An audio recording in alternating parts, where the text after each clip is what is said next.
അവർക്കും കേളി മീഡിയയിലേക്ക് സ്വാഗതം. അപ്പൊ നമ്മുടെ ചെമ്പരത്തി സീരിയലിന്റെ ഒരു അടിപൊളി എപ്പിസോഡിലേക്ക് പോയാലോ? അങ്ങനെ നമ്മുടെ നരനാണെങ്കിൽ അമ്പലത്തിന്റെ അകത്തേക്ക് കയറുകയാണ്. അപ്പൊ ദേവിയുടെ അവിടെ നിന്ന് പ്രാർത്ഥിക്കുന്നു. ഇതേ സമയത്ത് ചിന്നുവും സീതയും കൂടെ പൊങ്കാലയിടുകയാണ്. ആ സമയത്താണ് ചിന്നു ഇപ്പൊ വരാന്നും പറഞ്ഞ് അങ്ങ് പോകുന്നത്. അങ്ങനെ പോകുമ്പോഴത്തേനാണ് നരനെ നമ്മുടെ ചിന്നു കാണുന്നത്. ചിന്നുവിന് ആകെ ടെൻഷൻ. ഇനിയിപ്പോ എന്ത് ചെയ്യണമെന്ന് അറിയില്ല. അമ്മ അവിടെ ഇരിക്കുന്നു.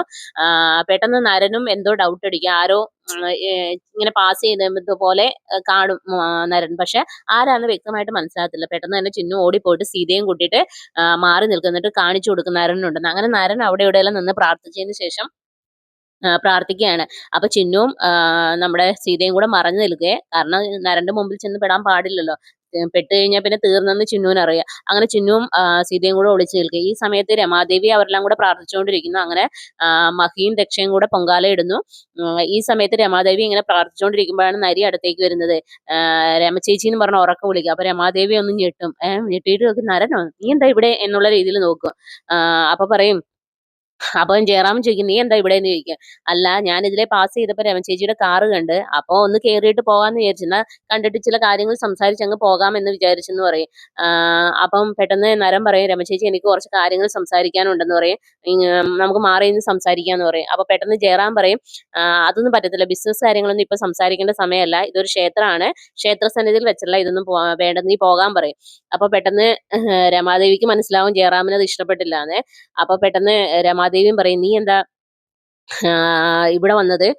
ഇപ്പൊ സംസാരിക്കാൻ പറ്റത്തില്ല, ഇപ്പൊ ഇവിടെ പൂജകളൊക്കെ നടക്കുകയാണ്, അതുകൊണ്ട് നീ പെട്ടെന്ന് ഇവിടുന്ന് തന്നെ പോണെന്ന് നല്ല ദേഷ്യത്തിൽ തന്നെ രമാദേവി പറയും. അപ്പം പിന്നെ നരി പറയും, അല്ല രമേശി, ഒരു പ്രധാനപ്പെട്ട കാര്യം, എന്ത് കാര്യം തന്നെയാണെങ്കിലും ഇപ്പൊ എനിക്ക് സംസാരിക്കാൻ പറ്റില്ല എന്ന് പറയും. ഓ, രമേശി ഇപ്പൊ പിന്നെ ആഭ്യന്തരമന്ത്രിയുടെ മരുമോളാകാൻ പോകുന്നത് കൊണ്ടാണ് ഇത്ര വലിയ അങ്ങ് മുകളിലോട്ട് പോയത്, ഇപ്പൊ എന്നെയൊക്കെ മറന്നോ എന്നുള്ള രീതിയിൽ നരി സംസാരിക്കുക. അപ്പൊ പെട്ടെന്ന് രമാദേവി പറയും, ഇപ്പൊ നരി, ഇപ്പൊ നമ്മൾ സംസാരിക്കേണ്ട സമയമല്ല, നീ ഇപ്പൊ പോകാൻ നോക്കും, നമുക്ക് പിന്നീട് സംസാരിക്കാന്ന് പറഞ്ഞ് പല്ല് കടിച്ചു പിടിച്ചിങ്ങനെ പറയേ. അപ്പൊ നരന് മനസ്സിലാവും ഇനിയിപ്പോ ഇവിടെ നിന്നിട്ട് കാര്യമില്ലാന്ന്. അപ്പൊ അനസൂയം പറയാം, അതുമല്ല അമ്മായി ഇപ്പൊ ഇവിടുന്ന് വന്നു കഴിഞ്ഞാൽ ഈ പൂജകളൊക്കെ തടസ്സപ്പെടുക, അതൊന്നും ചെയ്യാൻ പാടില്ല എന്ന് പറയും. അങ്ങനെ നരൻ അവിടുന്ന് ഇറങ്ങുകയാണ്. നരൻ ഇറങ്ങി കഴിയുമ്പോഴത്തേനും നമ്മുടെ സീതയും ചിന്നുവും കൂടെ വീണ്ടും പൊങ്കാലയുടെ അടുത്തേക്ക് ചെല്ലുക. ഇതേ സമയത്ത് തിരുമേനി അവിടെ വന്നിട്ട് പറയും, പൊങ്കാല പൂർത്തിയായി എന്നുള്ള രീതിയിൽ പറയാം. അപ്പൊ എല്ലാവരും പ്രാർത്ഥിക്കും വീണ്ടും. അപ്പൊ ചിന്നുവും ദൈവത്തോട് പ്രാർത്ഥിക്കുകയാണ്. ഈ സമയത്ത് ചിന്നു സീതയോട് പറയും, ഇപ്പൊ ഞാൻ വരാമെന്ന് പറഞ്ഞിട്ട് ചിന്നു നേരെ ദൈവസന്നിധിയിലേക്ക് പോകും. ആരും കാണാതെയാണ് പോകുന്നത്. എന്നിട്ട് അവിടെ ചെന്നിട്ട് ദേവിയോട് പ്രാർത്ഥിക്കും, ദേവി, എനിക്ക് ഒറ്റൊരു ആഗ്രഹം മാത്രമേ ഉള്ളൂ, എന്റെ പരീക്ഷയിൽ എനിക്ക് നല്ല വിജയം കരസ്ഥമാക്കണം, വേറെ ഒന്നും ഈ ചിന്നുവിന് ഒരു അതിയായ ആഗ്രഹങ്ങളും ഇല്ലെന്നും പറഞ്ഞ് ദൈവസന്നിധിയിൽ നിന്ന് ഇങ്ങനെ കരയും. ആ സമയത്ത് പിന്നീട് പ്രാർത്ഥിച്ചതിന് ശേഷം പൊങ്കാല അവസാനിക്കുമല്ലോ. അങ്ങനെ ചിന്നു കുരവയൊക്കെ ഇട്ടിട്ട് അത് അവസാനിക്കും. ഇതേ സമയത്ത് തിരുമേനി ദക്ഷയോട് പറയും, ഇതെടുത്ത് ദേവി സന്നിധിയിൽ വന്നോളൂ, ബാക്കി കാര്യങ്ങളൊക്കെ നന്നായി നടക്കട്ടെ എന്നുള്ള രീതിയിൽ പറയും. അങ്ങനെ ദേവി സന്നിധിയിലേക്ക് ആദ്യം കൊണ്ടുപോകുന്ന ചിന്നു ആണ്. ചിന്നു പ്രാർത്ഥിച്ച് ആ കലം ചൂടോടുകൂടി തന്നെ തിരുമേനിയുടെ കയ്യിൽ എത്തിപ്പിക്കുകയാണ്. അപ്പൊ തിരുമേനി പറയും, മോളെ ഒന്നുകൊണ്ടും വിഷമിക്കേണ്ട, മോളിലെ എല്ലാ ആഗ്രഹങ്ങളും സാക്ഷാത്കരിക്കട്ടെ, ഞാൻ ഇത് ആദ്യത്തെ നിവേദ്യമായി എടുക്കുകയാണ്, ഇത് വരുന്ന എല്ലാ ഭക്തർക്കും കൊടുക്കുക, അവരുടെ എല്ലാ ആവശ്യങ്ങളും നടക്കട്ടെ എന്ന് പറയുകയാണ്. അങ്ങനെ തിരുമേനി അത് വാങ്ങി അകത്തേക്ക് പോകുക. അപ്പൊ ചിന്നു സീതയും കൂടെ ഇങ്ങനെ നോക്കുമ്പോഴാണ് ഇതേ സമയത്ത് ദക്ഷയാണെങ്കിൽ പൊങ്കാല ചട്ടി എടുക്കാൻ വേണ്ടി ദക്ഷയ്ക്ക് പറ്റുന്നില്ല, കൈ പൊള്ളുന്നു. അങ്ങനെ ദക്ഷ മഹിയോട് പറയാം, തുണി ഇങ്ങനെ എടുക്കാൻ പറയാം. അങ്ങനെ തുണി പിടിച്ചാണ് ഇങ്ങനെ പോകുന്നത്.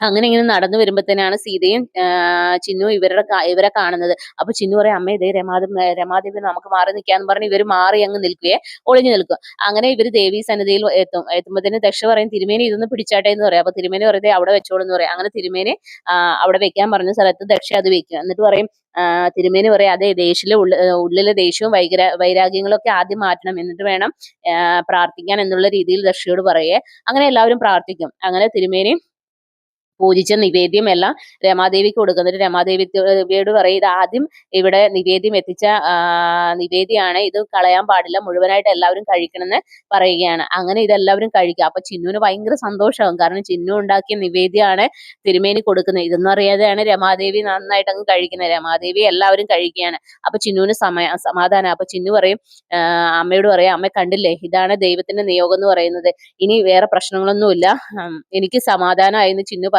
സ്വയം പറയുകയാണ്.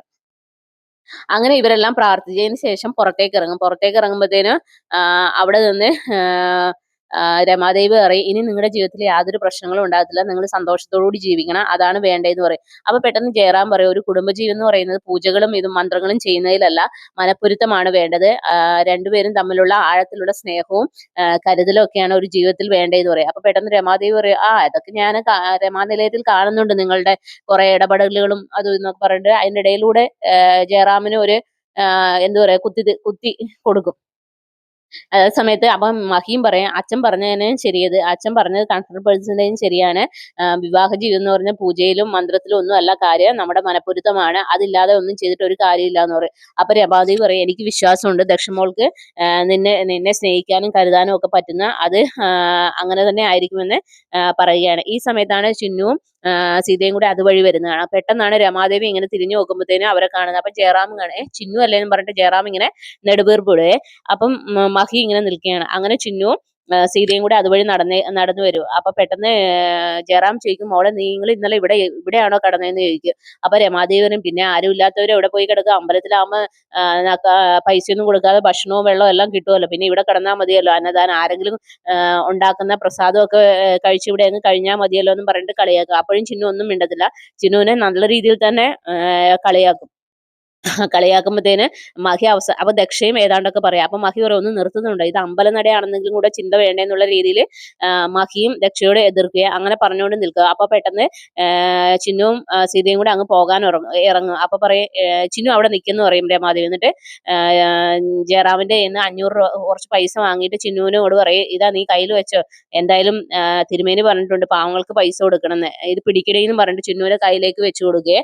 അപ്പൊ ചിന്നു പറയും മേഡം ഒരു മിനിറ്റ് നിൽക്കണം, ഞാൻ ഇപ്പൊ വരാന്ന് പറയും. അങ്ങനെ ചിന്നു സീതയും കൂടെ നേരെ പോയിട്ട് തിരുമേനിയും കൂടെ വിളിച്ചുകൊണ്ട് വരികയാണ്. അങ്ങനെയാണ് ഇന്നത്തെ എപ്പിസോഡ് അവസാനിക്കുന്നത്. അപ്പൊ നാളത്തെ എപ്പിസോഡിനായി എല്ലാവരും വെയിറ്റ് ചെയ്യുക. എന്റെ ചാനൽ ഇഷ്ടപ്പെടുവാണെങ്കിൽ സബ്സ്ക്രൈബ് ചെയ്യുക, സപ്പോർട്ട് ചെയ്യുക, നിങ്ങളുടെ വിലയേറിയ അഭിപ്രായങ്ങൾ കമന്റായി രേഖപ്പെടുത്തുക. അപ്പോൾ ഓക്കെ ബൈ, താങ്ക് യു.